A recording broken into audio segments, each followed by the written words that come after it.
এখানে দেখো লীলা লাভ আর লীলা লাভ at the পরে লাভটাই কিন্তু কমন, অর্থাৎ জোরে হাসা। স্মাইল মানে মৃদু হাসি আর লাভ মানে অট্টহাসি বা জোরে হাসা।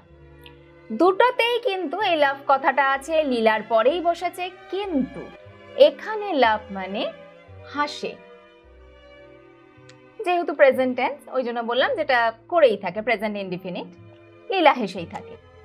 এখানে দেখো লীলা লাভড অ্যাট দ্য পোর, এখানে পাস্ট টেন্সে লাভ, কিন্তু তাহলে কি দুটোর মানে এক হয়ে যাচ্ছে? কখনোই না। লীলা পোরেদের দেখে হেসেছিল, পোর মানে গরিবদের দেখে, গরিবদের দেখে হাসাকে বিদ্রূপ করা বলে। যখনই লাভড অ্যাট এই ফ্রেজটা আমরা ইউজ করছি, এই ভার্বের সঙ্গে এই প্রিপোজিশনটা যোগ করে ফেলছি, তখনই কিন্তু মানেটা সম্পূর্ণভাবে বদলে যাচ্ছে। এখানে হাসি মনের আনন্দে হাসা, এখানে হাসা বিদ্রূপ করা।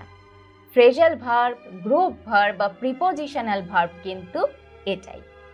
সম্পূর্ণ ভিডিও দেখতে ডাউনলোড করো আচার্য অ্যাপ।